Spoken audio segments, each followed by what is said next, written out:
Holy Spirit search কৰিবলৈ search কৰিলোঁ আহিব আৰু ঈশ্বৰৰ বাক্যটো বহুত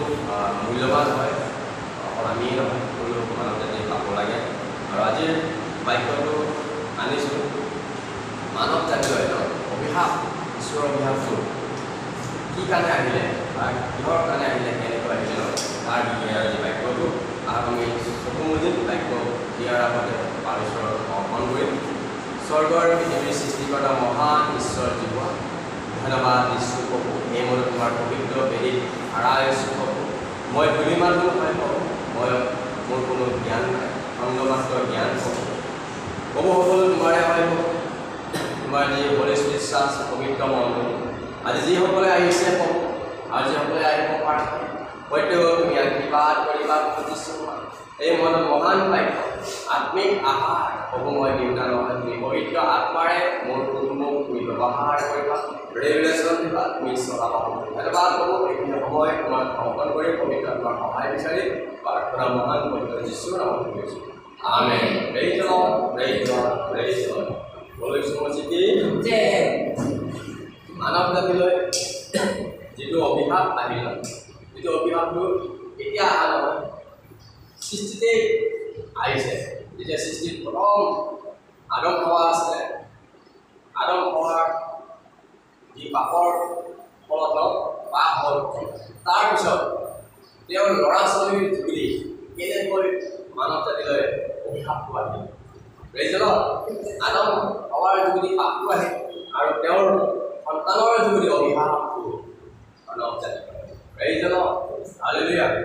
আজি আমি সেইটো চাম ইয়াতে আদি পুস্তক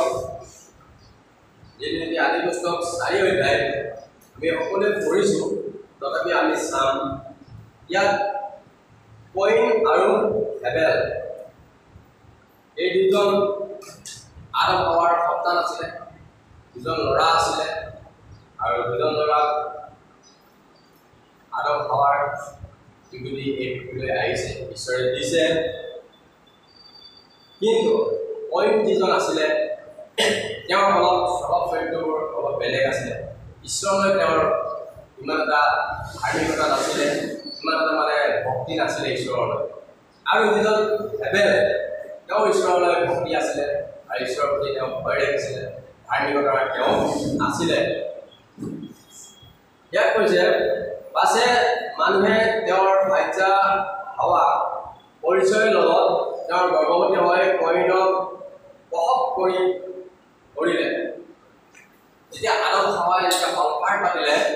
তেতিয়া প্ৰথম সন্তান কয়িন হৈছে আৰু তেওঁ ডাঙৰ ল'ৰা আদম হাৱাৰ ডাঙৰ ল'ৰা জিহুৱাৰ সাহায্যত মই এটি মানুহ পালোঁ আৰু আদম হাৱাই কৈছে যে জিহুৱাৰ সহায়ত মই এটি মানুহ পালোঁ মানে সন্তান পালোঁ প্ৰেইজ দ্য লৰ্ড পাছে তেওঁ পুনৰাই তাৰ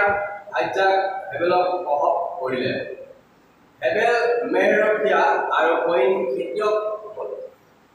নেক্সট আৰু এটা সন্তান হ'ল আৰু তাৰ নামটো কি দিলে হেবেল আৰু হেবেল মেহৰখীয়া আছিলে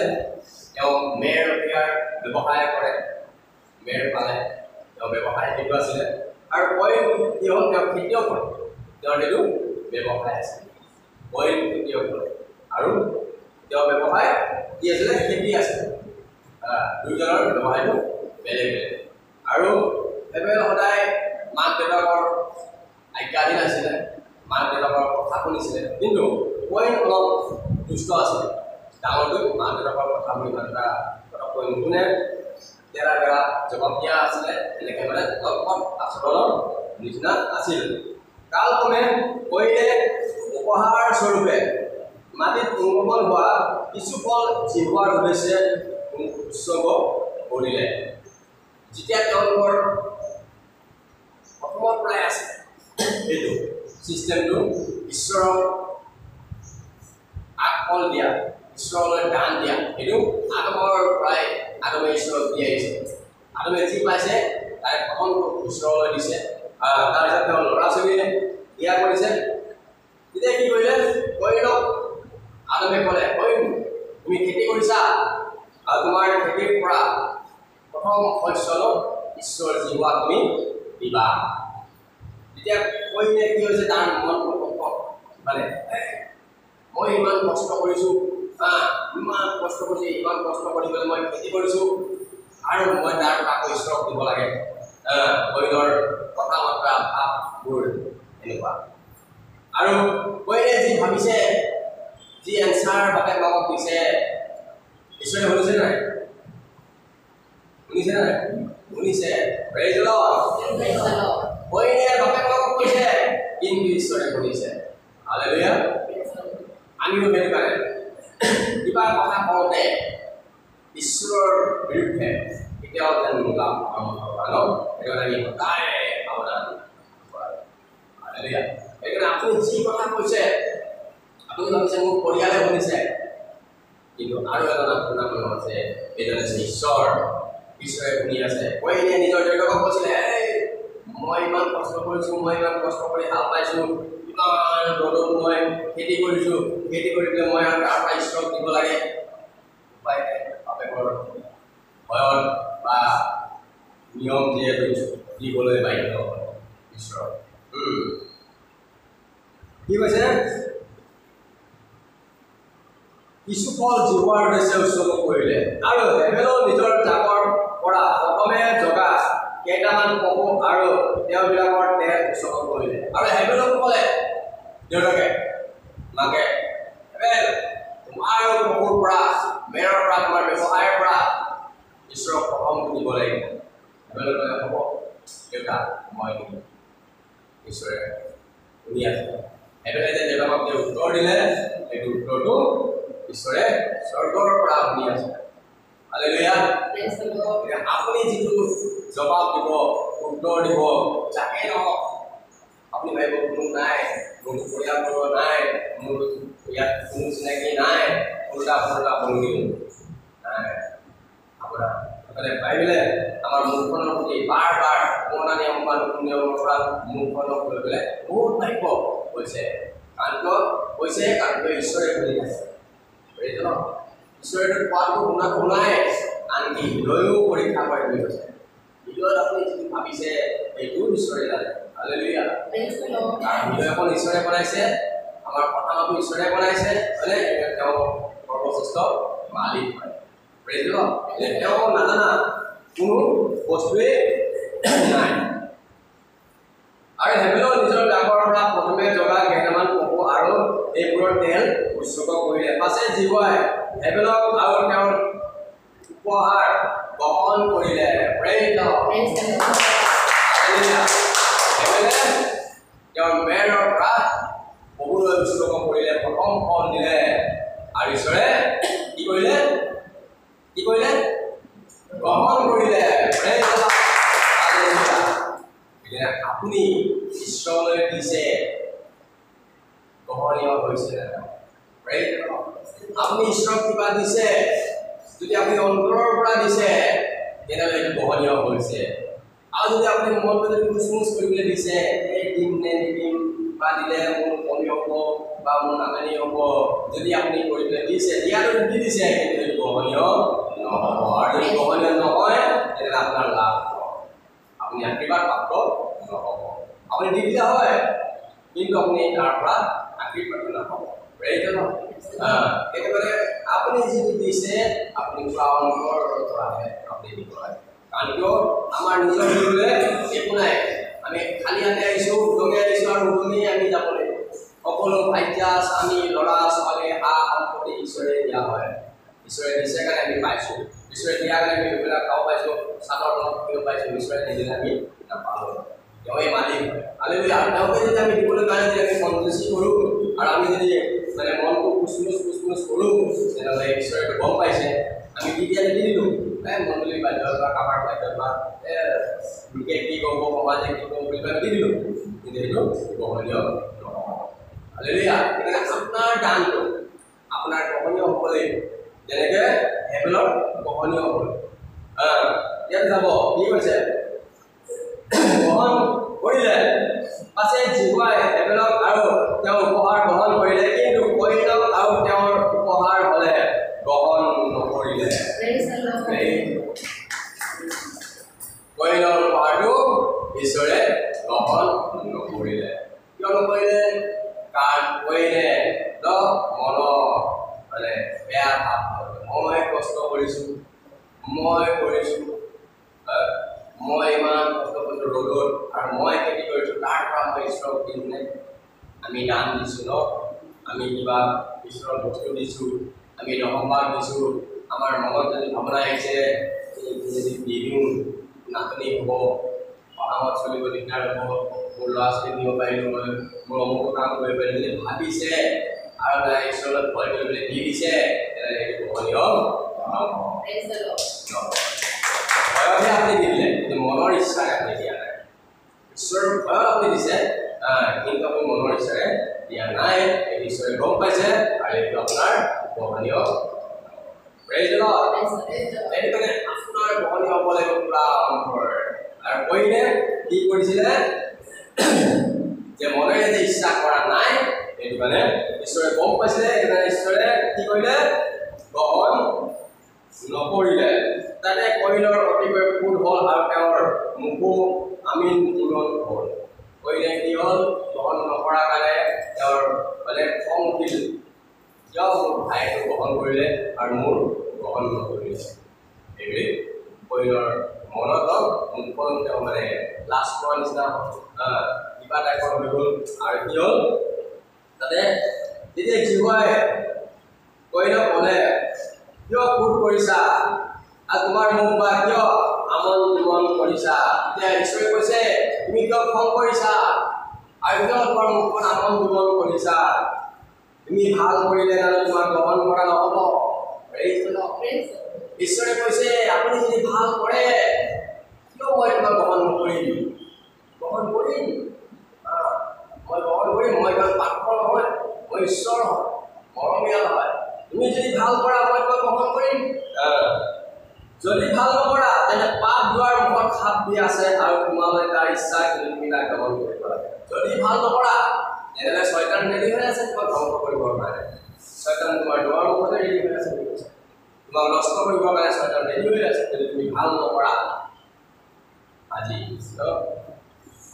সেই কইনৰ অভিশাপটো মানৱ জাতিলৈ আহিব আজি মানুহে ঈশ্বৰক দিবৰ কাৰণে চিপনি নিজৰ ল'ৰা ছোৱালীৰ কাৰণে চব আনিব নিজৰ মাইকীৰ কাৰণে চব আনিব নিজৰ গিৰিকৰ কাৰণে চব আনিব কিন্তু ঈশ্বৰক দিওঁতে চাবচোন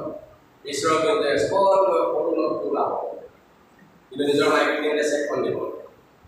হালেলুয়া ল'ৰাক দিলে ল'ৰা ছোৱালীক দিলে এদিনে দিব হয় না গোটেই হাত দিব ঈশ্বৰক দিওঁতে সৰু হৈ পাতলা হৈ ওলাব হালেলুয়া ঈশ্বৰে চাই আছে আপোনাৰ গোপনীয় হালেলুয়া সেইকাৰণে আপুনি সৰুৱে দিছে আপুনি অন্তৰেৰে দিছে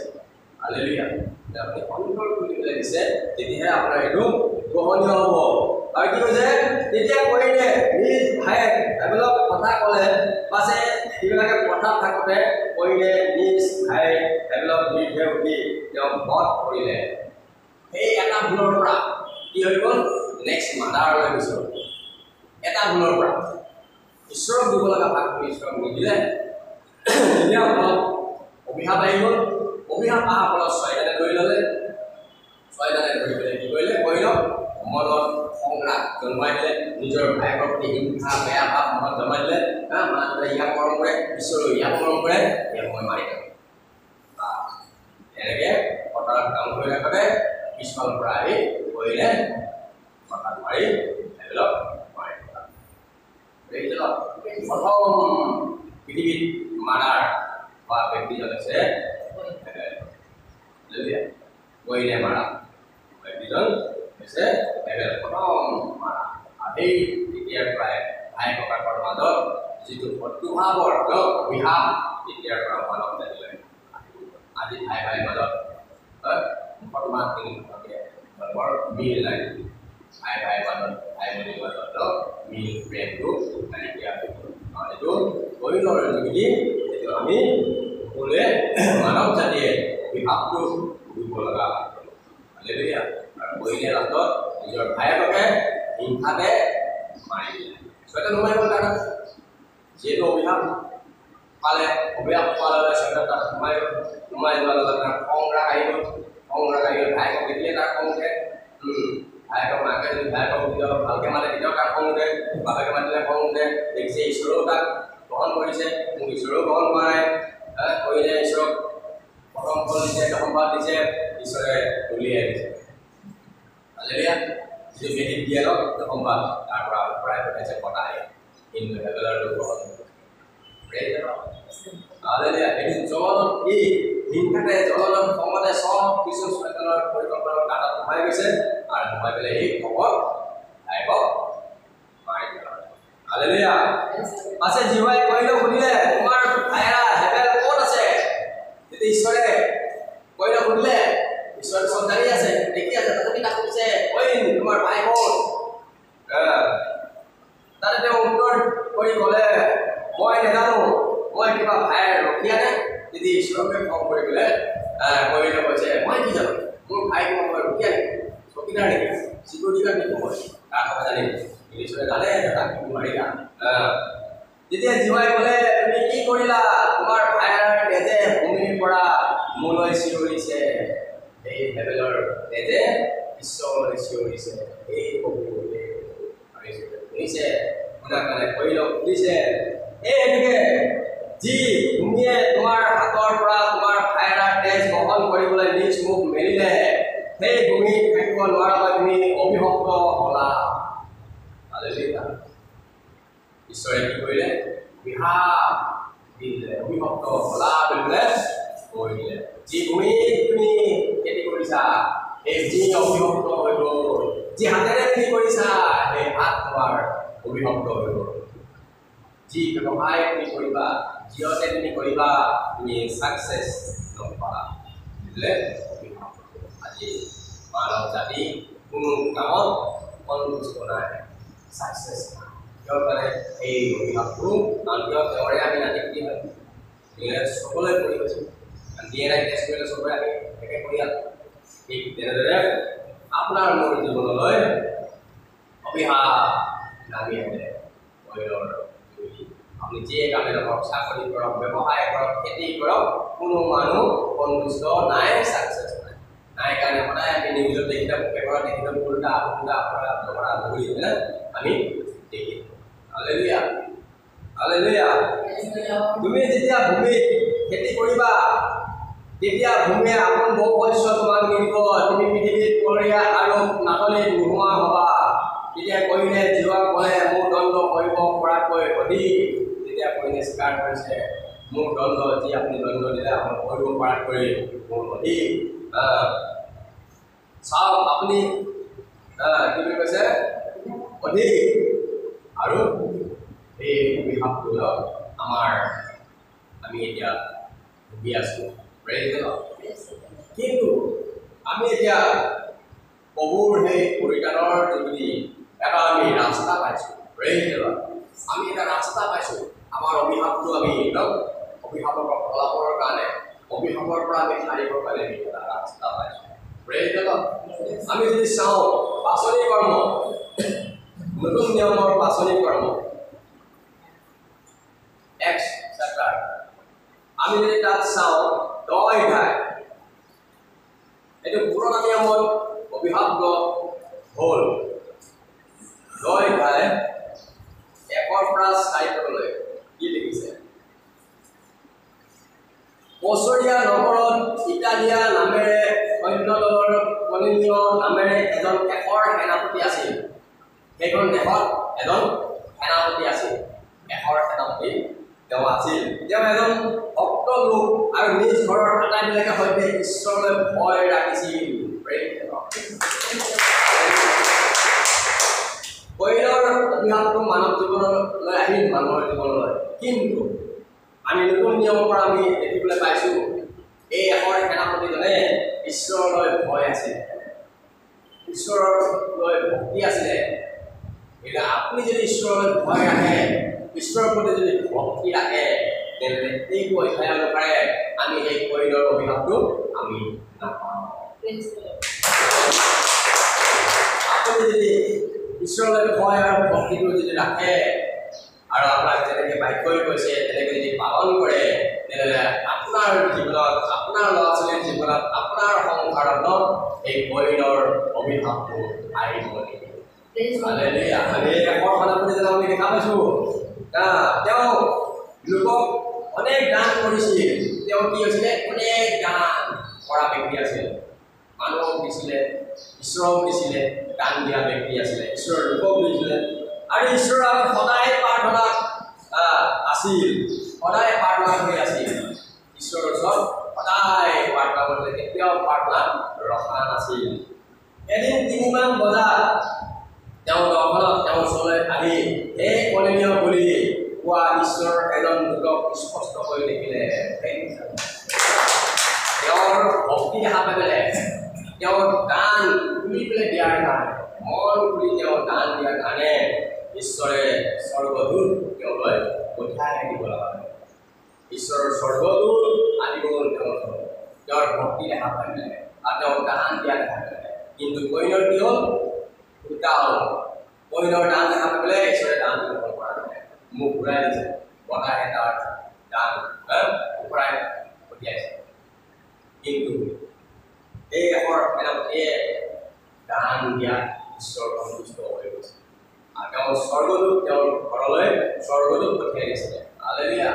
আজি যদি আপুনি ঈশ্বৰলৈ ভয় ৰাখে আৰু ঈশ্বৰলৈ যদি আপুনি দান যদি আপুনি হৃদয়েৰে দিছে, তেনে আপোনাৰ ঘৰত ঈশ্বৰৰ স্বৰ্গদূত উপস্থিত থাকিব। স্বৰ্গদূত যদি আপোনাৰ ঘৰত থাকিব উপস্থিত, তেতিয়া আপোনাৰ ঘৰত শয়তান আহিব পাৰিবনে? নোৱাৰে। শয়তান আহিব নোৱাৰে। শয়তানে কি আনে? শয়তানে সমস্যা আনিব, চিন্তা আনিব, বেমাৰ আনিব। এইবোৰ হয় শয়তানৰ কাৰ্য। যদি স্বৰ্গদূত আপোনাৰ ঘৰত আছে, তেনেহ'লে শয়তানে আপোনাৰ ঘৰলৈ সমস্যা আনিব নোৱাৰে, আপোনাৰ ঘৰলৈ বেমাৰ আজাৰ আনিব নোৱাৰে, আপোনাৰ কাম সিদ্ধ নোহোৱা হৈ নাথাকিব, আপোনাৰ কাম সিদ্ধ হ'বই হ'ব। কাৰণ কিয়? আপোনাৰ ঘৰত স্বৰ্গদূত আছে। স্বৰ্গদূতে আপোনাক সহায় কৰিব, কাম কৰাত আপোনাক সহায় কৰিব। আৰু যদি আপোনাৰ ঘৰত স্বৰ্গদূত নাই, তেনেহ'লে শয়তানজন আছে, সি পুৰা নিজ ইচ্ছামতে আপোনাৰ কাম বিদ্ধ হ'ব নিদিব, কেলেংকাৰী কৰিব, কাজিয়া পেচাল কৰি সংসাৰ কৰিব বিচাৰিব। এইবোৰ হৈছে শয়তানৰ কাম। কি হৈছে? তাতে তেওঁলৈ তেওঁ একেধৰণে চাই ভয় পাই ক'লে। তেতিয়া সেই দেশৰ সেনাপতিজনে স্বৰ্গদূতক দেখি পেলাই ভয় খাই পেলাই একেদৰে চাই ক'লে, কিয় কি কয় প্ৰভু? তেওঁ ক'লে যে কি কয় প্ৰভু বুলি পেলাই সুধিলে। তেতিয়া তেওঁ ক'লে, তোমাৰ প্ৰাৰ্থনা আৰু দান কৰণী স্বৰূপে ঈশ্বৰৰ আগলৈ উঠিল। স্বৰ্গদূতে কৈছে, তোমাৰ দান আৰু তোমাৰ প্ৰাৰ্থনা ঈশ্বৰৰ স্বৰ্গলৈ উঠিল। যেনেকৈ হেবেলে মৰি গ'ল, এইবিলাক মাৰি পেলাই কৰিলে, এইবিলাক তেজ হৈ গ'ল, এই তেজে মাতিছে ঈশ্বৰ। আৰু ঈশ্বৰে তেজে মাতা লগে লগে তেজৰ মাতটো ঈশ্বৰে শুনা পাইছে। পাইছেনে নাই? পাইছে। সেইকাৰণে ঈশ্বৰে কৈছে যে হেবেলৰ তেজে মোক মাতিছে। হালেলুয়া। আৰু এই একৰ সেনাপতিজনৰ ভক্তি দেখা পাই পেলাই, প্ৰাৰ্থনা দেখা পাই পেলাই, তেওঁৰ দান দিয়া দেখা পাই পেলাই ঈশ্বৰে স্বৰ্গদূত পঠাই পেলাই কৈছে, তেওঁ তাইক কোৱাগৈ যে তেওঁৰ দান আৰু প্ৰাৰ্থনা মোৰ ওচৰৰ পৰা আহি পাই গ'ল। আপোনাৰ দান, আপোনাৰ প্ৰাৰ্থনা স্বৰ্গ পাইছে নহয়? যদি নাই পোৱা, পাবৰ কাৰণে কেনেকৈ পঠাব পাৰি আপুনি চেষ্টা কৰক। কেনেকৈ চেষ্টা কৰিব? আপুনি ঈশ্বৰৰ বাক্য পালন কৰা যদি, ভক্তিৰ যদি আৰু হৃদয়েৰে যদি আপুনি যি কৰিছে ঈশ্বৰলৈ ন, আপুনি হৃদয় কি কৰিছে? বহুত মানুহ থাকে, যদি গীৰ্জাঘৰটো ঝাৰু মাৰিব দিয়ে, তাৰ মনত লাগি যায়, ঝাৰু মাৰিব দিলে আশীৰ্বাদ তাতে তাৰ গুচি গ'ল। সৰু সুৰা এক্সাম্পল। কিন্তু ঝাৰু মাৰিব দিয়াৰ লগে লগে তাক ক'ব দৰকাৰ নাই, সি নিজেই ঈশ্বৰ দিয় হয়, চবৰে দিয় হয় নে? আৰু পাৰ্চনেলি এইটো নহয়, চবৰে দিয় চবে উপাৰ্জনৰ দায়িত্ব লৈছে, পাৰ্চনেলি তাৰ দায়িত্ব ল'বই লাগিব এজন ন, কাৰণ এজন চকীদাৰ হ'বই লাগিব। কিন্তু চবৰে অধিকাৰ, চবে নিজে কৰিব লাগিব, মোক ক'ব দৰকাৰ নাই। তেতিয়াহে মেইন আশীৰ্বাদ। যদি আপোনাক খুৱাই পেলাই কৰিছে, তাকো আপুনি মানে নিজ ইচ্ছাৰে কৰা নাই, আপুনি অনিচ্ছা মানে উপায় নাই, বাধ্য মানে তেওঁৰ সন্মানৰ বাধ্যতা আপুনি কৰিছে, তেনেহ'লে আপুনি আশীৰ্বাদ কৰিব। হালেলুয়া যেটা আপনি নিজ ইচ্ছাৰে কৰিছে পুৰা দিয়া প্ৰেজ দ্য লৰ্ড জানা কি হ'ল আমি যদি চাওঁ 20 পদটো কি দিছে 20 পদত তুমি উঠি নামা আৰু একো সংশয় নকৰি তেওঁলোকে সৈতে যোৱা কিয়নো মইহে তেওঁলোকক পঠালো এতিয়া ঈশ্বৰে ভিতৰত ক'লে ভিতৰে এই এশৰ সেনাপতিক চিনিয়ে নাপায় ক'ত থাকে নাজানে তেতিয়া এই এশৰ সেনাপতিক স্বৰ্গদূতে আহি পেলাই ক'লে আৰু তেতিয়া ক'লে যে তুমি অমুক ভিতৰ নামৰ এজন মানুহ আছে তেওঁক তুমি লৈ আহা তোমালোকৰ ঘৰলৈ তেওঁ ক'ব লাগে কি কৰিব লাগে ঈশ্বৰৰ দৃষ্টি দিব লাগে এতিয়া গ্ৰহণীয় হ'লা আৰু উদ্ধাৰ পাবৰ কাৰণে কি কৰিব লাগে তেওঁ এতিয়া ভিতৰে নামাৰ আগতে ঈশ্বৰৰ আত্মাই ভিতৰত ক'লে ভিতৰ এনেকুৱা মানুহ আহিব তোমাক নিবলৈ তুমি সংশয় নকৰাকৈ একো জবাব নিদিয়াকৈ তেওঁলোকৰ গুচি যাবা তেওঁলোকৰ ভক্তি দেখা পাইলে হয়নে দান দিয়াত সন্তুষ্ট হৈ পেলাই ঈশ্বৰে স্বৰ্গদূত পঠিয়াই দিয়াৰ পিছত তেওঁলোকৰ তালৈ আকৌ কি ক'লে ভিতৰলৈ পঠিয়াই দিলে কিহৰ কাৰণে তেওঁলোকে উদ্ধাৰ পাবৰ কাৰণে উদ্ধাৰ পালে নাই পাইছে পাইছে প্ৰেজ দ্য লৰ্ড হালেলুয়া ঈশ্বৰে হৃদয়খন জানে ঈশ্বৰে হৃদয়খন চাই প্ৰেজ তেনেদৰে দাদা হৃদয়খন কেনেকুৱা হৈ আছে ঈশ্বৰে জানে আপোনালোক কেনেকৈ আছিলে ঈশ্বৰে জানে প্ৰেজ দ্য লৰ্ড কেঞ্চাৰ বেমাৰ হৈ আছিলে পাইপ সোমোৱা আছিলে ডিঙিত ঈশ্বৰে জানে সেইকাৰণে মই ইয়াতে আহিছোঁ কপাল পাষ্টৰ লগত কোনো কথা মোৰ নাই কপাল পাষ্টৰ মোক ফোন কৰি কোনদিনা কোৱা নাই যে আপোনালোকৰ ঘৰত যাম কোনচেতৰ ঘৰত যাম কোৱা নাই মই ইয়াতে কেইটাত ৰুম ভাড়া দিবৰ কাৰণে আহিছোঁ মই বাহিৰত অলপ আছোঁ কপাল পাষ্টৰে মোক দেখা পাই কৈছে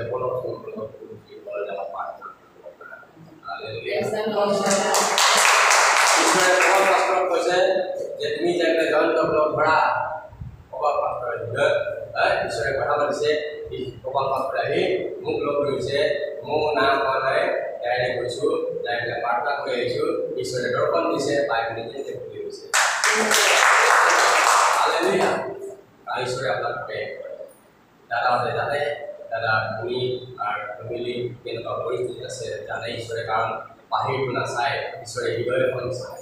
হৃদয়খন ঈশ্বৰে চায় আৰু দাদা আগৰ পৰাই ঈশ্বৰে প্ৰেম কৰে কিন্তু মাজতে অলপ খেলি মেলিতে ঈশ্বৰৰ পৰা অলপ আঁতৰি আছিলে আমাক এজনৰ যোগেদি মাতিলে আমাক আৰু আমাক যে তেখেতে মাতিলে এইটো নহয় ঈশ্বৰেহে আমাক পঠিয়াই দিছে আমি বাক্যৰ দিশত গম পাইছোঁ ভিতৰে তেখেতক চিনিয়ে নাপায় এশৰ সেনাপতিক চিনিয়ে নাপায় দাদাক আমি চিনিয়ে নাপাওঁ কিন্তু কাক ব্যৱহাৰ কৰিলে পুনৰ যোগেদি আমাক দাদাৰ ঘৰলৈ ঈশ্বৰে আমাক পঠিয়াই দিলে আৰু আমি প্ৰাৰ্থনা কৰি আহিছোঁ আৰু এটা এটাকৈ টেষ্টিমনি আমি এতিয়া শুনিবলৈ পাই ইয়াত একেলগৰ এটা এটাকৈ আশীৰ্বাদবোৰ আহি আছে মানুহবোৰ মুকলি হৈ আহি আছে সমস্যাবোৰ কাৰণ কিয় যেতিয়া ঈশ্বৰৰ লোক তাত খাৰা হ'ব তাতে ছয়তান থাকিব হালেলুয়া ভিতৰ যেতিয়া সেই ঘৰত খাৰা হৈ গ'ল ভিতৰত ঈশ্বৰে ক'লে তুমি সংশয় নকৰাকৈ যোনে আহিছে তাৰ লগত তুমি গুচি যোৱা আৰু ভিতৰে গুচি গ'ল আৰু যোৱাৰ লগে সেই পৰিয়ালে উদ্ধাৰ পালে নাই পালে প্ৰেজ দ্য লৰ্ড ছয়তানৰ বন্ধনৰ পৰা মুকলি হ'ল তেওঁলোকৰ সমস্যা বেমাৰ আজাৰ কিবা আছিলে আৰু জীৱনৰ ঈশ্বৰৰ পৰিত্ৰাণ সেই পৰিত্ৰাণটো তেওঁলোকে ভোগ কৰিলে হালেলুয়া প্ৰেজ দ্য লৰ্ড সেইটো কাৰণে কি বুলি কৈছে ফিলিপিয়া 4 অধ্যায় ফিলিপিয়া চাওক ফিলিপিয়া 4 অধ্যায় আমি চাম 17-18 মই যে দান বিচাৰিছোঁ সেয়ে নহয় ঈশ্বৰে কৈছে মই যে দান বিচাৰিছোঁ সেয়ে নহয় কাৰণ মোৰ ময়েই মালিক টকা পইচা মই কি কৰিম হয় টকা পইচা ঈশ্বৰৰ কাম ঈশ্বৰৰ আত্মা হয় আমাৰহে কাম আহিব ঈশ্বৰে কৈছে মই যে দান বিচাৰিছোঁ তেনে নহয় কিন্তু তোমালোকৰ হিচাপত বহু লাভজনক ফল দেখিবলৈহে বিচাৰিছোঁ সেইকাৰণে বিচাৰিছে আপুনি দান দিয়াটো যোগেদি কাৰ লাভ হ'ব আপোনাৰহে লাভ হ'ব ঈশ্বৰৰ একো লাভ নহয় ঈশ্বৰৰ সকলোৱে মালিক লাভ বিচাৰা কথা আহিয়ে নপৰে তেওঁৱে মালিক আপোনাৰ দান দিয়াৰ যোগেদি কি কি কৈছে আপোনাৰ অভাৱটো যেন পূৰণ হয় অভাৱ কি ধৰক মোৰ বেমাৰৰ অভাৱ ধৰক মোৰ কামবোৰ সিদ্ধ হোৱা নাই ধৰক মোৰ কেনেকৈ কাম হৈ আছে ঘৰখনত সেইখিনি অভাৱ আপোনাৰ সম্পূৰ্ণ হ'বৰ কাৰণেহে ঈশ্বৰে দানটো বিচাৰিছে আৰু কি কৈছে কিন্তু মোৰ সপোনটো আছে এনে কি উপস্থিত কৰিছে তোমালোকৰ পৰা সুগন্ধ আশা স্বৰূপ আৰু ঈশ্বৰৰ গাত আৰু সন্তোষজনক যশস্যস্বৰূপ যি উপহাৰ মই পুষ্পাপনিতৰ দ্বাৰাই পালোঁ তাৰে সম্পূৰ্ণ হ'লোঁ আৰু মোৰ ঈশ্বৰে তোমালোকৰ সকলো অভাৱ পতাপে নিজ ধন অনুসাৰে খ্ৰীষ্ট যীশুত পূৰ্ণ কৰিব আপোনাৰ অভাৱ খ্ৰীষ্ট যীশুতে সম্পূৰ্ণ কৰিব আপোনাৰ অভাৱ কাৰোবাৰ বেমাৰৰ অভাৱ কাৰোবাৰ সমস্যাৰ অভাৱ কাৰোবাৰ কাম নোলোৱা অভাৱ কাৰোবাৰ অশান্তিৰ অভাৱ এই অভাৱবোৰক কি কৈছে খ্ৰীষ্ট যীশুতে সম্পূৰ্ণ ঈশ্বৰে কৰিব দিছে হালেলুয়া প্ৰেজ দ্য লৰ্ড এনেকৈ 3 বছৰ আৰামছে খাই থকা নলবাৰী পৰিয়ালটো বহুত কিবা কিবি কৰিলে উত্তৰ নাপালে বহুতে বহুত টকা পইচা ঘৰলৈ লৈ গ'ল বুজাই লৈ গুচি গ'ল আমি যাই ভৰি দিলোঁ খাৰালোঁ সেই পৰিয়াল এতিয়া তেওঁলোকে নিশ্চিন্তামতে তেওঁলোকে আছে হালেলুয়া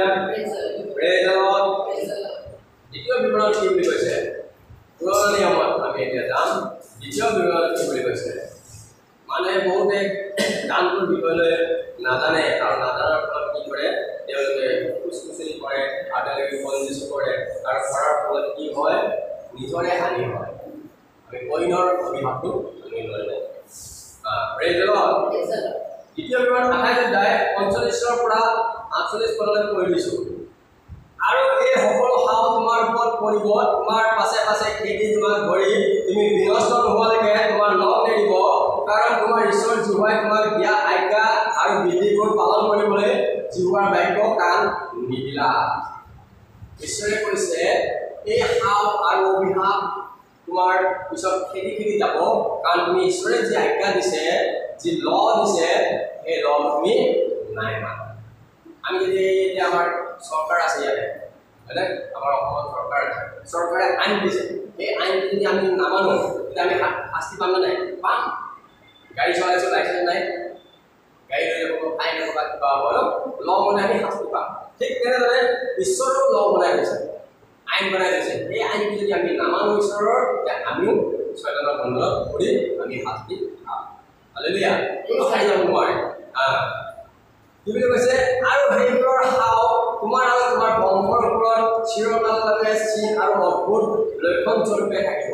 বংশ ল'ৰা ছোৱালীলৈকে এই চিনবোৰ অভিশাপবোৰ নেৰে বুলি কৈছে কাৰণ তোমাৰ সকলো বস্তু অধিক হোৱা তুমি আনন্দৰে আৰু মনৰ উল্লাসেৰে তোমাৰ ঈশ্বৰ জিহুৱাৰ সেৱা নকৰিলা আপোনাক ঘৰ সম্পত্তি দিছে আপুনি সেই ঘৰ সম্পত্তি ঈশ্বৰৰ সেৱা নকৰিলে আপুনি নিজক লৈ পেলাই ব্যস্ত মই কাপোৰ ল'ব লাগে মই গাড়ী ল'ব লাগে মোৰ ল'ৰা ছোৱালী মোক অমুক লৈ পেলাই নিজক লৈ পেলাই ব্যস্ত কিন্তু ঈশ্বৰলৈ আপুনি চিন্তা নকৰিলে আৰু ঈশ্বৰক আপুনি নিদিয়াৰ কাৰণে কি হ'ল ঈশ্বৰৰ পৰা এইটো অভিশাপ আৰু আপোনাৰ বংশলৈকে নেৰিব বুলি কৈছে সেইটো কাৰণে আমি আজি ধন্য আমি যে বহুত লাকি হয় কাৰণ আমি ঈশ্বৰৰ লগত আমি গম পালোঁ আমি জানিলোঁ সেইটো কাৰণে ঈশ্বৰে যিটো আমাক ল দিছে ন সেই লটো আপুনি পালন হালেলুয়া যদি পালন কৰে তেনেহ'লে যিটো কৈছিলে আপোনাৰ বংশলৈকে অভিশাপটো নেৰিব বুলি সেইটো আপোনাৰ ওপৰতে কেঞ্চেল হৈছে আৰু আপোনাৰ তাত আহিবলগীয়া অভিশাপটো কি কৰিব ঈশ্বৰে যিজনে নাই মানা তাৰ জাপি দিব আৰু আপোনাৰ তাত কি পাৰিব আশীৰ্বাদ আহিব আপোনাৰ জেনেৰেশ্যন আশীৰ্বাদ পাব আপোনাৰ ল'ৰা ছোৱালী নাতি আশীৰ্বাদ পাব আপুনি যদি ল মানিছে আপোনাৰ ধন সম্পত্তি আনিছে আছে আপুনি ধন সম্পত্তি ঈশ্বৰৰ আপুনি আৰাধনা কৰিব হালেলুয়া আজি অৰুণাচল দেশত আছে নাগালেণ্ড দেশত আছে কিহৰ কাৰণে মিজোৰাম দেশত আছে ঈশ্বৰক দিবৰ কাৰণে তাহাঁতে কনফিউজন নকৰে হালেলুয়া আমি পাছৰ সময়ত যিটো পাওঁ নতুন নিয়মত যিটো পাওঁ তেওঁলোকে ঘৰ পৰা মাটি বাৰী বিকি পেলাই ঈশ্বৰক দিছে ঠিক তেনেদৰে অৰুণাচলৰ মানুহবোৰ আজি আশীৰ্বাদ পাব কিহৰ কাৰণে তেওঁলোকে ঈশ্বৰক দান দিবৰ কাৰণে কনফিউজন নকৰে হালেলুয়া কনফিউজন নকৰে আৰু সেইকাৰণে তেওঁলোকৰ ল'ৰা ছোৱালী আজি স্মাৰ্ট পঢ়াই শুনাই চব ফালে তেওঁলোকে স্মাৰ্ট আজি আমাৰ ল'ৰা ছোৱালী হোৱা নাই কাৰণ আমি জানা নাই আমি নাই জানা কাৰণে আমাৰ ক্ষমা আছে এতিয়া আমি জানিম যিটো কৰিছে যিটো দিছে আপুনি কি বুলি হালেলুয়া প্ৰেজ দ্য লৰ্ড আমি চাম এইটো কৰে 3 অধ্যায় প্ৰভাৱ 3 অধ্যায় 9-10 তোমাৰ সম্পত্তিৰে জীৱাক আদৰ কৰা আৰু তোমাৰ সকলো আয় আগ ভাগেৰে জীৱাৰ সন্মান কৰা সম্পত্তিৰে জীৱাক আদৰ কৰি কৰিছে আৰু কি কৈছে তোমাৰ আয় আগ ভাগেৰে জীৱাক সন্মান কৰা আয় আগ ভাগ মানে আপুনি যিটো ইনকাম কৰিছে ন প্ৰথম ভাগ কৰি ঈশ্বৰৰ দিবলৈ দিছে হালেলুয়া হালেলুয়া যাতে তোমাৰ ভঁৰালবোৰ বহু শস্যৰে পৰিপূৰ্ণ হ'ব আপোনাৰ ভঁৰাল ভৰপূৰ হৈ থাকিব পাকঘৰ কেতিয়াও খালী নহ'ব আপোনাৰ বেংক একাউণ্ট কেতিয়াও খালী নহ'ব আপোনাৰ বেংক বেলেঞ্চ সদায় ভৰপূৰ হৈ থাকিব আপোনাৰ টকাটো আপুনি কৰা কষ্টৰ ইনকামবোৰ ছয়টা একাউণ্ট কৰে আপোনাৰ জলতে গুচি নাযাব নহ'লে কি হ'ব আমি ইনকাম কৰিছোঁ সেই লাষ্টত কি হ'ব ডক্টৰে খাই দিব কেছ কাছাৰী গুচি যাব আমাৰ এনেকৈ টকাটো কাবুলিয়ে খাই দিব তেনেকৈ আমাৰ টকাটো গুচি যাব কাৰণ ঈশ্বৰে কৈছে যে জেপ কাটি দিম মোক তুমি সমনেৰে দিয়াৰ কাৰণে হালেলুয়া প্ৰেজ দ্য লৰ্ড লাষ্টত মানুহ এনেকুৱা হৈ যায় মেডিকেলৰ পৰা ডেটটো আনিবৰ কাৰণে পইচা নাইকিয়া আমি নিজৰ দিবলৈ কওঁ হয়নে আনি গোটেই অৱস্থা কিয় মানে এই আমি দিয়াৰ কাৰণে যেতিয়া দিছে আমাৰ ঈশ্বৰে তেতিয়া আমি পাহৰি গৈছোঁ যেতিয়া আমি নিজে খাই কৰি নিজে মচ মচ কুকুৰা একেবাৰে ঈশ্বৰ বুলি মাৰোঁ আমি চব দিবৰ কাৰণে হেৰি কৰোঁ হালেলুয়া আমি এতিয়া গম পালোঁ এতিয়াৰ পৰা যদি আমি শুধৰণি হওঁ তেনেহ'লে সেই অভিভাৱকটো আপোনাৰ ল'ৰা ছোৱালী আপোনাৰ জীৱনত আৰু আহিব হালেলুয়া এপ্ৰিল আমি চাম এপ্ৰিল 7 অধ্যায় আমি চাম এপ্ৰিল 7 অধ্যায় ঈশ্বৰৰ বাক্য কি কৈছে একৰ পৰা আমি চাম কিয়নো সেই যি মস্কিছেদক চালেমৰ ৰজা আৰু সৰ্বোপৰি ঈশ্বৰৰ পুৰোহিত আছিল আৰু ৰজাসকলক সংসাৰ কৰি বাটত উলটি অহা অব্ৰাহামক লগ পাই তেওঁক আশীৰ্বাদ কৰিছিল আৰু যিজনাক অব্ৰাহামে সকলোৰে পৰা 10 ভাগৰ এভাগ দিছিল প্ৰথমে তেওঁৰ নামৰ অৰ্থ ধৰ্মৰাজ পাছত চালেমৰ ৰজা অৰ্থাৎ শান্তিৰাজ হয় তেওঁ পিতৃ আৰু বংশাৱলী আৰু আয়ুসৰ আদি বা জীৱনৰ অন্ত নাই কিন্তু তেওঁ ঈশ্বৰৰ পুত্ৰৰ প্ৰতিষ্ঠা কৰা হ'ল তেওঁ সদায় পুৰোহিত হৈ থাকে বিবেচনা কৰি চোৱা আমি চাব দিছে আপোনাক যিজনাক আমাৰ পিতৃ কুলপতি অব্ৰাহামে লুট কৰা বস্তুৰ 10 ভাগৰ এভাগ দিলে তেওঁ কেনে মহান হালেলুয়া অব্ৰাহামক ঈশ্বৰে আশীৰ্বাদ কৰিলে আশীৰ্বাদ কৰি তেওঁ কৰোড়পতি ধনী হ'ল কিন্তু ঈশ্বৰে অব্ৰাহামে ঈশ্বৰৰ লভখিনি পাহৰা নাই অব্ৰাহামে কি কৰিছে তেওঁৰ দশম ভাগটো যি ইনকাম হয় মাহত তেওঁৰ দশম ভাগটো আনি পেলাই পুৰোহিতক দিছে হালেলুয়া কি বুলি কৈছে তেওঁ লেবীৰ সন্তানবিলাকৰ মাজৰ যিবিলাকে পুৰোহিত বাপ পালে লেবী জাতিৰ মাজত পুৰোহিত বাপ পাইছিলে তেওঁলোকে পুৰোহিত হ'বৰ কাৰণে যোগ্য পাইছিলে তেওঁবিলাকে বিধান অনুসাৰে তেওঁবিলাকৰ পৰা অৰ্থাৎ অব্ৰাহামৰ পুথিৰ পৰা ওলোৱা নিজ ভাইবিলাকৰ পৰা দশম ভাগ ল'বলৈ আদেশ পালে কোনে দশম ভাগ ল'বৰ কাৰণে আদেশ পালে কোনে পালে পুৰোহিতে যিসকল পাষ্টৰ তেওঁলোকেহে দশম ভাগটো ল'ব পাৰে বেলেগে ল'ব নোৱাৰে দশম ভাগটো বহুত পাৱাৰফুল হয় এই দশম ভাগটো যোনে ব্যৱহাৰ কৰিব তুমি গ'ল অভিশাপ হয় দশম ভাগটো অকল পুৰোহিতজনেহে ল'ব পাৰে পাষ্টৰজনেহে ল'ব পাৰে সেইটো ঈশ্বৰে অথৰিটি দিছে হালেলুয়া আৰু বহুতে কয় কি মই পুৰোহিতক দিয়া নাই মই পুৰোহিতক কিয় দিম কৈ লওক তাৰ তাতে কৰিবৰ নিচিনা আশীৰ্বাদটো তাতেই শেষ সমাপ্ত দিলেও নিদিলেও একো লাভ নাই আশীৰ্বাদী বঞ্চিত হৈ গ'ল। কাৰণ দশম ভাগটো পুৰুষৰ অধিকাৰ আছে, কিহৰ কাৰণে অধিকাৰ আছে তাকো আমি কৈ আছো। কিন্তু যিজনৰ বংশাৱলী তেওঁলোকৰ মাজৰ পৰা গণিত হোৱা নাছিল, সেইজনে অপাহমৰ পৰা দশম ভাগ লৈ প্ৰতিক্ৰমৰ অধিকাৰতে আশীৰ্বাদ কৰিলে। অপাহম যিহুদী লোক নাছিল, অপাহম কৰ জাতি আছিলে, কিন্তু অপাহম কৰ জাতি হলেও ঈশ্বৰলৈ ভয় ৰাখিছে, ঈশ্বৰৰ ধাৰ্মিকতা নাছিলে। অপাহম যিহুদী লোক নাছিলে, ঈশ্বৰৰ আশীৰ্বাদৰ লোক নাছিলে,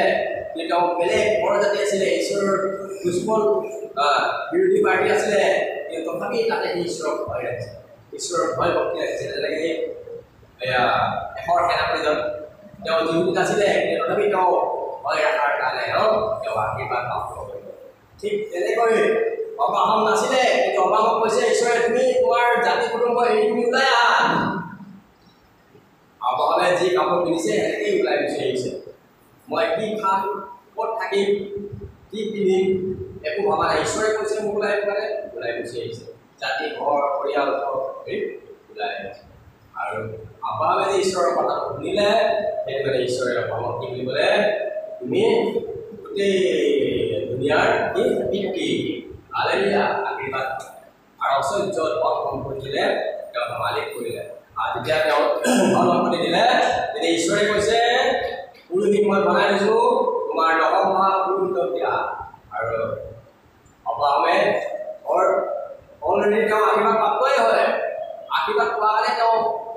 ঐশ্বৰ্য হৈছে, আশীৰ্বাদ পাইছে, তথাপিও অপাহমে নিজৰ দশম ভাগ পুৰোহিতক দিছে। পুৰোহিতে কি কৰিছে, অপাহমক আশীৰ্বাদ কৰিছে।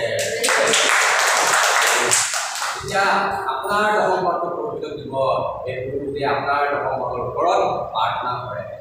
হালেলুয়া, বহুত স্বাস্থ্য ৰাখিবা। মেইনটো আমাৰ হৈছে কি, উন্নতিটো মেইন হয়, মেইনটো আমাৰ হৈছে কি, শৰীৰত বেমাৰ আজাৰ নিদিবা। আপোনাৰ টকা পইচা দিছে, বহুত দিছে, যদি আপোনাৰ বেমাৰ আজাৰে টকা পইচা খায়ে পেলাই কি লাভ হ'ব? হালেলুয়া, যদি আপোনাৰ বেমাৰ আজাৰ নাই, টকা পইচা দিছে, তেতিয়া আপুনি কি কৰিব পাৰিব, ভোগ কৰিব পাৰিব, এনজয় কৰিব পাৰিব সেইখিনি লৈ। Praise the lord. সেই পুৰোহিতজনে কি কৰে, প্ৰাৰ্থনা কৰে, দশম ভাগ যিসকলে দিয়ে, সেই লেবী পুৰোহিতে অপাহমে যেতিয়া দশম ভাগটো দিছে, লেবী পুৰোহিতে অপাহমক আশীৰ্বাদ কৰিছে। Praise the lord. সেই অপাহমে আশীৰ্বাদ কৰাৰ কাৰণে অপাহমে চবৰে পিতৃ আদি হ'ব পাৰিছে। চবৰ মুখত ঈশ্বৰৰ নাম লোৱাৰ পিছত অপাহমৰ ঈশ্বৰ বুলি কয়। হালেলুয়া। আপোনাৰ দশম ভাগটো আপুনি দিছে নাই? সময়ৰ দশম ভাগ, লগতে আপোনাৰ ইনকামৰ দশম ভাগ। আপুনি যদি 1000 টকা যদি কমাইছে, 100 টকাটো আপোনাৰ নহয়, কিন্তু ঈশ্বৰৰহে হয়। আৰু ঈশ্বৰে কাক দিব দিছে? পুৰোহিতক দিব দিছে, যিজন পুৰোহিতে প্ৰভুৰ কামটো আত্মিকভাৱে কৰিছে। যদি আপুনি 10,000 কমাইছে, 1000 টকা আপোনাৰ। হালেলুয়া। আপুনি কিন্তু এই বুলিহে যদি দিছে, তেতিয়াহে আশীৰ্বাদ পাব। আৰু যদি বুলি দিয়া নাই, তেনে আশীৰ্বাদটো আপুনি নাপাব। তাৰ ফলত আপোনাৰ কি হ'ব? আপুনি যে দশম ভাগ দিলে, আপোনাৰ লাভটো কি হ'ব? আপোনাৰ ইনকামটো পুৰোহিতে খাই পেলালে, ঈশ্বৰে কৈছে, আৰু পুৰোহিতে খাবই, পুৰোহিতক এইটো অধিকাৰ দিছে, পাষ্টৰক অধিকাৰ দিছে, পাষ্টৰে খাই পেলালে। কিন্তু আপোনাৰ লাভ কি হ'ব? আপোনাৰ লাভটো এইটো হ'ব যে আপুনি যদি ব্যৱসায় কৰে, ব্যৱসায়টোৰ ওপৰত আপোনাৰ আশীৰ্বাদ কৰিব। চাকৰি কৰে, চাকৰিৰ ওপৰত আপোনাৰ আশীৰ্বাদ কৰিব। আপুনি উপাৰ্জন কৰিবলৈ যে আনিছে, টকাটো যে আপুনি যে একাউণ্টত থৈছে বা আপুনি যে ঘৰৰ গডৰেজত থৈছে, সেইটো বেলেগে খাব নোৱাৰে। আপুনিয়ে খাব পাৰিব, আপোনাৰ পৰিবাৰে খাব পাৰিব, আপোনাৰ ল'ৰা ছোৱালী নাতি পুতিয়ে ভোগ কৰিব পাৰিব, বেলেগ ব্যক্তিয়ে নোৱাৰে। হালেলুয়া। আপোনাৰ শৰীৰত বেমাৰ আজাৰ আহিব। অৰুণাচলৰ এজন ব্যক্তি পাইছিলোঁ, ৭৫ বছৰ তেখেতৰ, আৰু তেখেতে সাক্ষ্য দিছে, যেতিয়া অৰুণাচলৰ ৰাস্তা নাছিলে, তেতিয়া এই সৰু বাইবেলটো বস্তাত লৈ পিনে তেওঁ অৰুণাচলত পিঠিত ঢুকাই পিনে তেওঁ বাইবেল শিকাইছিলে। আৰু তেখেতে কৈছে ৭৫ বছৰ মোৰ হৈছে, আজিলৈকে মই ফাৰ্মাচী দেখা নাই, ডক্টৰৰ ওচৰত যাই পোৱা নাই, এটা পিল খাই পোৱা নাই, আনকি মইতো পোৱা নাই, মোৰ মাইকো পোৱা নাই, মোৰ ল'ৰা ছোৱালীও পোৱা নাই, মোৰ নাতিটোও পোৱা নাই। মেইন আশীৰ্বাদ হয়। আপোনাৰ ধন সম্পত্তি হৈছে নে নাই, সেইটো আশীৰ্বাদ হয়। মেইন আশীৰ্বাদ আপুনি ঈশ্বৰে দিয়া আয়ুটো আপুনি পাইছেনে নাই আপোনাৰ শৰীৰটো ঠিক থাকিব তো আপুনি আয়ুটো পাব ঈশ্বৰে দিয়া আয়ুটো আপুনি সম্পূৰ্ণ আগৰ দিনৰ মানুহৰ 900 বছৰ 800 বছৰ 700 বছৰ পাইছিলে কিয় কমি কমি গ'ল ঈশ্বৰৰ লগত নামানা কাৰণে কমি কমি গৈ আজিকালিতো 60 50 70 কিন্তু আপুনি যদি ঈশ্বৰৰ লগত মানিছে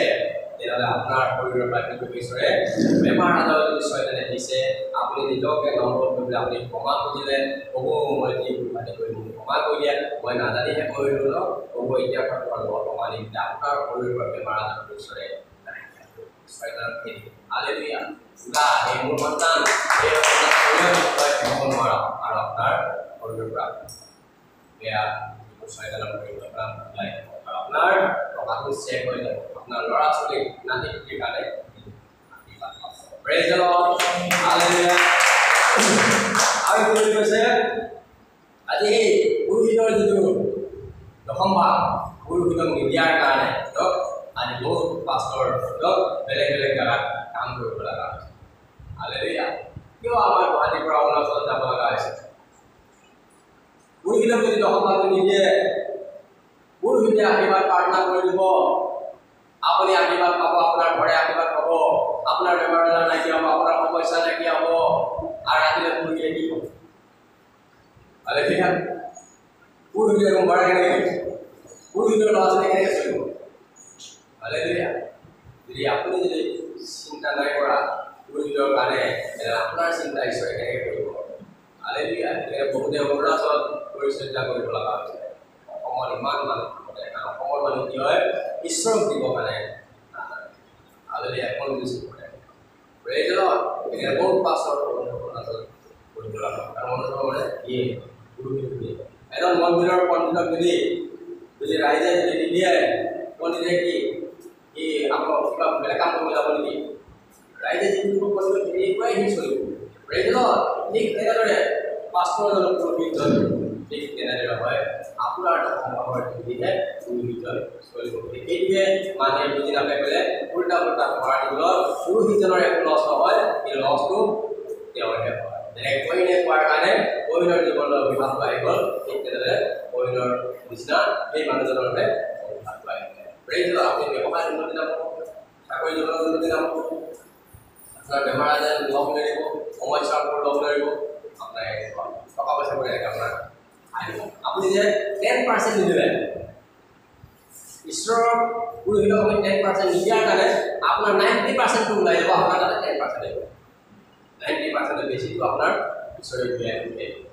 বাহিৰ কৰি দিব হালেলুয়া আপোনাৰ ব্যৱসায় উন্নতি নাপাব এইটো কল্পনা কৰে দশম ভাগ য'তে ত'তে দিছিলে নানানিছিলে ইয়াতে কি কৈছে বাক্য আমি চাওঁ ইয়াতে কৈছে প্ৰথম কৰন্থীয়া 9 অধ্যায়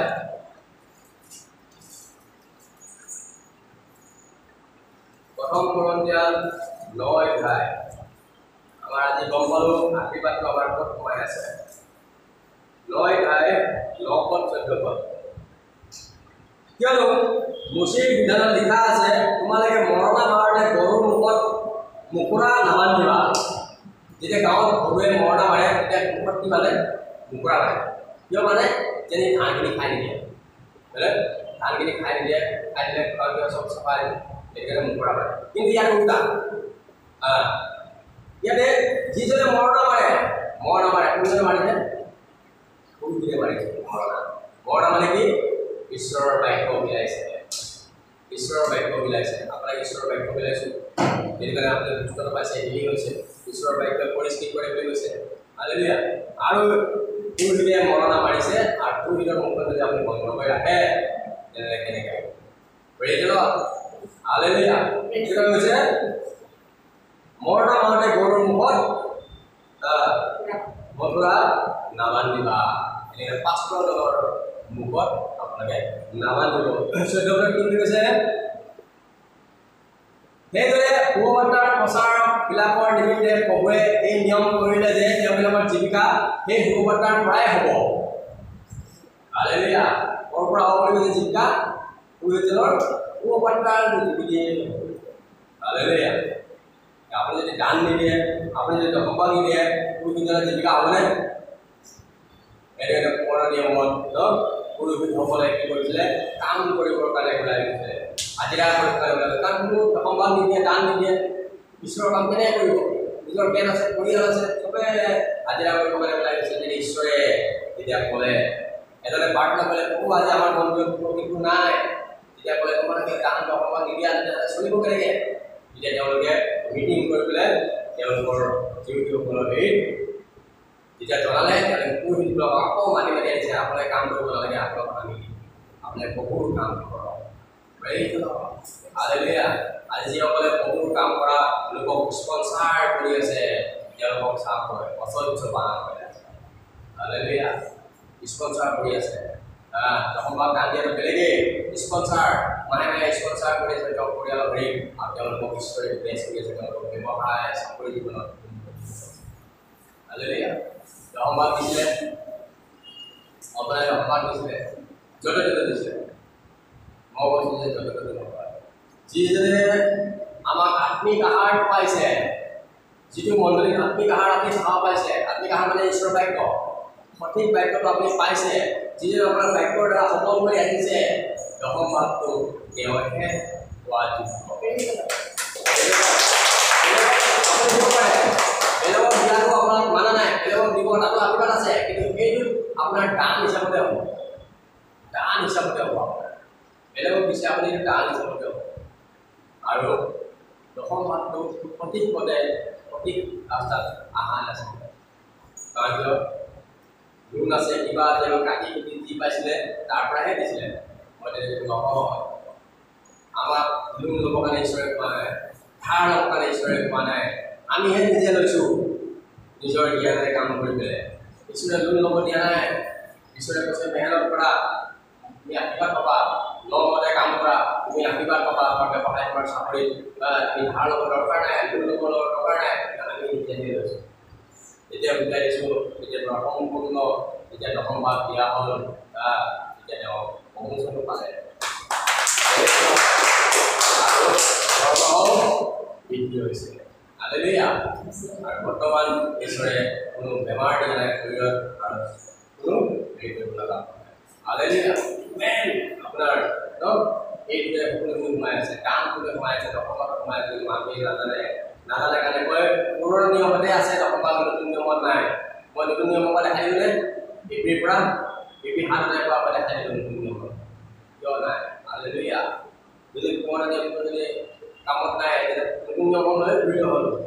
প্ৰেজ দ লৰ্ড চাৰ্টটো পিন্ধি ল'বলৈ নিপিন্ধি হ'ব নেকি হয়নে দুইটাই লাগিব দুইটা সম্পৰ্ক আছে ঠিক তেনেকৈ পুৰণা নিয়মটো লাগিব নতুন নিয়ম লাগিব দুইটাৰ লগত দুইটাৰ সম্পৰ্ক আছে প্ৰেজ দ লৰ্ড হালেলুয়া আৰু কি বুলি কৈছে গালাতিয়া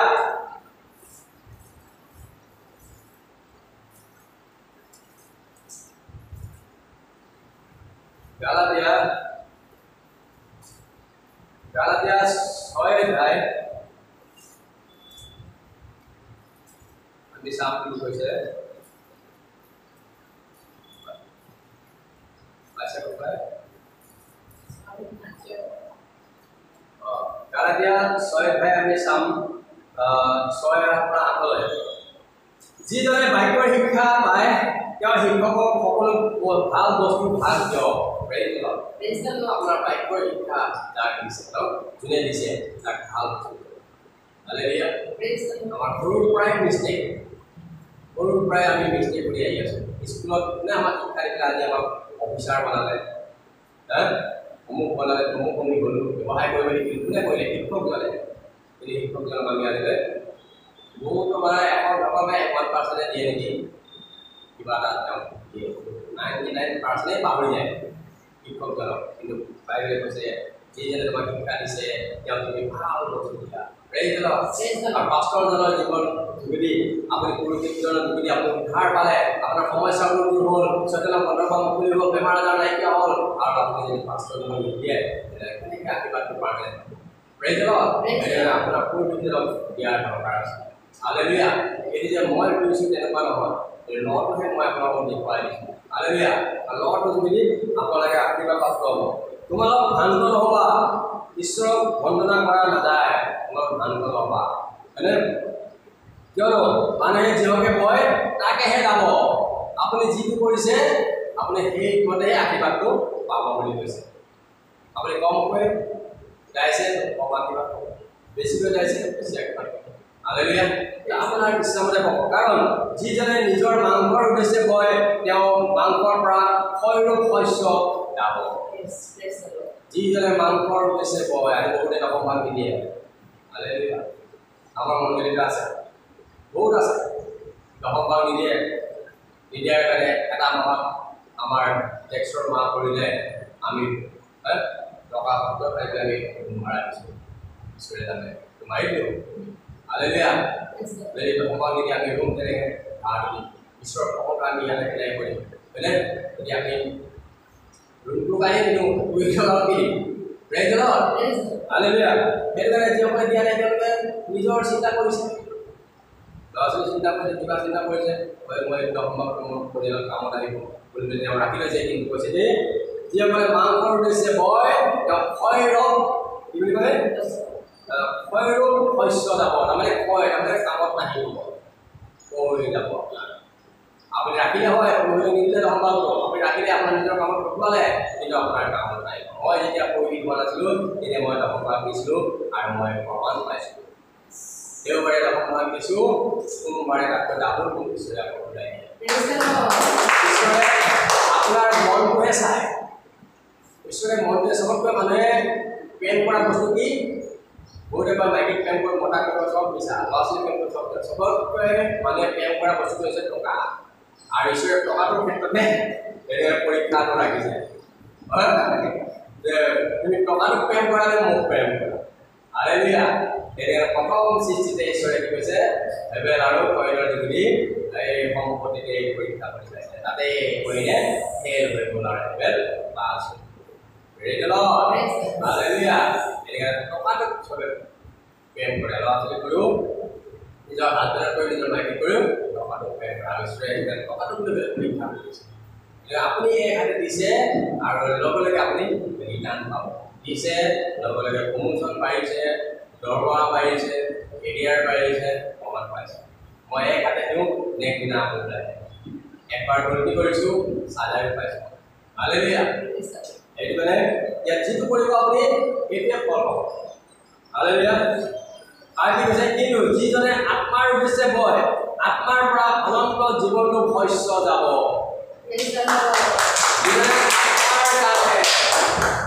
আপুনি দশমত কৈ দিব লাগে আপোনাৰ আত্মাটোৰ কাৰণে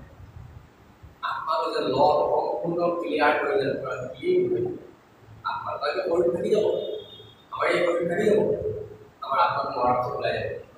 এই আত্মাটো যে ঈশ্বৰৰ ওচৰত যাবলৈ মই বহুত মেজি দিম ল নিচিনা সকলো মই পালন কৰি আহিছোঁ ঈশ্বৰৰ কথা চাপাছ এতিয়া মোৰ মোৰ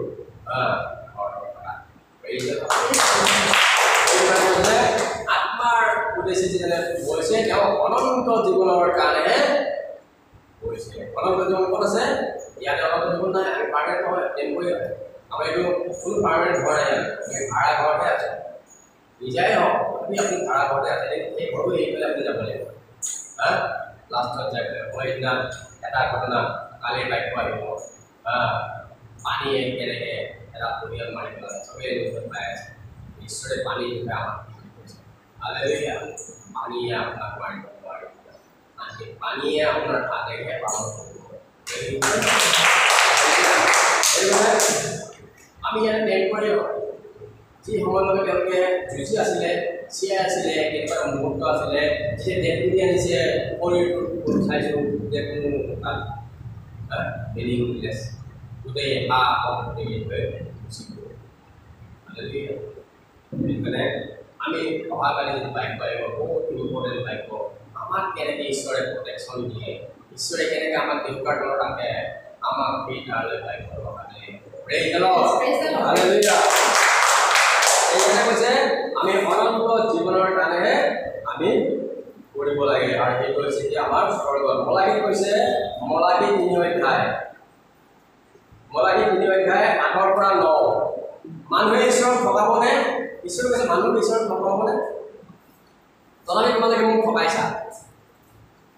ঈশ্বৰে কৈছে মানুহে ঈশ্বৰক ঠগাবনে তথাপি তোমালোকে মোক ঠগাইছা কিন্তু তোমালোকে কৈছে আমি কিহত তোমাক ঠগালো দশম ভাগ আৰু উপহাৰ হালেলুয়া আপোনাৰ দশম ভাগটো ঈশ্বৰক দিয়া নাই উপহাৰ দিয়া নাই ঈশ্বৰক ঠগাইছে তোমালোক অতি অভিভক্ত অভিশাপ দিছে তোমালোক অতি অভিভক্ত বুলি কিয়নো তোমালোকে মোকেই ঠগাইছা এনেকৈ গোটেই জাতিয়ে ঠগাইছে মোকেই ঠগাইছা ঈশ্বৰকে ঠগাইছো আমি বুলি পেলে ঈশ্বৰে কৈছে প্ৰেইজ দ্য লৰ্ড 10 মানত কি বুলি কৈছে মোৰ ঘৰ আহাৰ হবৰ নিমিত্তে তোমালোকে ঘৰলৈ এই দশম ভাগ আনা বাহিৰলৈ জোৱাই কৈছে মই তোমালোকলৈ আকাশৰ দুৱাৰ মুকলি কৰিম নে নকৰিম ঠাই নধৰাকৈ তোমালোকলৈ আশীৰ্বাদ বৰষম নে নকৰকম তাক জানিবলৈ তোমালোকে ইয়াৰে পৰীক্ষা কৰি চোৱা আপুনি দশম ভাগ দিয়াৰ দিয়ক আশীৰ্বাদটো ক'ত মুকলি কৰিবলৈ কৈছে ঈশ্বৰে দুৱাৰ আপোনাৰ পৰিয়ালত আপোনাৰ জীৱনত আপোনাৰ ব্যৱসায়ত আপোনাৰ শৰীৰত আপোনাৰ ল'ৰা ছোৱালীৰ জীৱনত আশীৰ্বাদ আহিবৰ কাৰণে স্বৰ্গৰ দুৱাৰ খুলি আপুনি বেছি দশম ভাগ 1000 টকা দিছে বা 5000 দিছে 10000 দিছে কিন্তু আপোনাৰ আকাশৰ দুৱাৰ খুলি দিছে আশীৰ্বাদ কৰিবৰ কাৰণে হালেলুয়া আপোনাৰ ঘৰত কেতিয়াবা শান্তি নহ'ব স্বামী ভাইটিৰ মাজত কি হ'ব প্ৰেম হ'ব ল'ৰা ছোৱালীৰ আশীৰ্বাদ হ'ব আজি বহুত ল'ৰা ছোৱালী কি হয় পঢ়া শুনা মাক দেউতাকে কষ্ট কৰি পঢ়াই ডাঙৰ হৈ নষ্ট হৈ যায় কথা নুশুনা হৈ যায় মাক দেউতাকৰ কথা নুশুনা হৈ যায় বেয়া কথা গুচি যায় কিন্তু আপুনি যদি লটো মানি থৈছে আপোনাৰ ল'ৰা ছোৱালী নষ্ট হ'ব প্ৰেইজ দ্য লৰ্ড হালেলুয়া আৰু কি বুলি কৈছে 11 পদটো মই তোমালোকৰ নিমিত্তে গাত কৰ্তাক ধমকি দিম যাতে সি তোমালোকৰ ভূমি নষ্ট নকৰিব নাইবা তোমালোকৰ বাৰীৰ ডাহালতে অসমত কি নহ'ব ইয়াৰ কাহিনীবিলাকৰ জোৱাই কৈছে আপোনালোকক যিয়ে নষ্ট কৰে ঈশ্বৰৰ কাছে তাক মই ধমকি দিম কোনে নষ্ট কৰে কোনে বেমাৰ আজাৰ দিয়ে কোনে হেৰি কৰে শয়তান ঈশ্বৰৰ কাছে তাক মই ধমকি দিম এই মোৰ সন্তানৰ চক্ৰ নালাগে ঈশ্বৰৰ কাছে ধমকি দিম যেতিয়া শয়তানক ঈশ্বৰে ধমকি দিব তেতিয়া আপোনাৰ স্বাস্থ্য সুস্বাস্থ্য থাকিব আপোনাৰ সংসাৰত ভাঙিব নিদিব আপোনাৰ সংসাৰ শান্তিত থাকিব আনন্দত থাকিব শান্তিময় হৈ থাকিব অভাৱ নহ'ব আপোনাৰ ঘৰত এতিয়া আপোনাৰ আকাল নহ'ব আপোনাৰ ল'ৰা ছোৱালীৰ কাৰণে আপুনি চিন্তা কৰিব নালাগে ল'ৰা ছোৱালীক ঈশ্বৰে জ্ঞান দিব পিতৃ মাতৃৰ জ্ঞানী হ'বৰ কাৰণে ল'ৰা ছোৱালীক পঢ়াৰ কাৰণে জ্ঞান দিব মেমৰি দিব ঈশ্বৰে পঢ়া শুনা উন্নতি হ'ব প্ৰেইজ দ্য লৰ্ড হালেলুয়া আগত যিটো হৈ গ'ল নাজানি কৰাটো মা যেতিয়া আমি জানিলোঁ আমি নিশিকাওঁ ঈশ্বৰৰ ওচৰত আমি সমাজ খুজি পেলাই ঈশ্বৰৰ আশীৰ্বাদটো বহু তুমি আমাক শিকোৱা আমাৰ ধৰ্মবোৰ কেনেকৈ কি পালন কৰিব লাগে আৰু তোমাৰ আশীৰ্বাদহে আমাক দিয়া তোমাৰ অভিশাপ আমাক কৈলৰ দৰে প্ৰেইজ দ্য লৰ্ড কৈলৰ দৰে অভিশাপ আমাক নালাগে হেবেলৰ দৰেহে আমাক আশীৰ্বাদ কৰা হালেলুয়া আমি পাঠ প্ৰেইজ দ্য লৰ্ড হালেলুয়া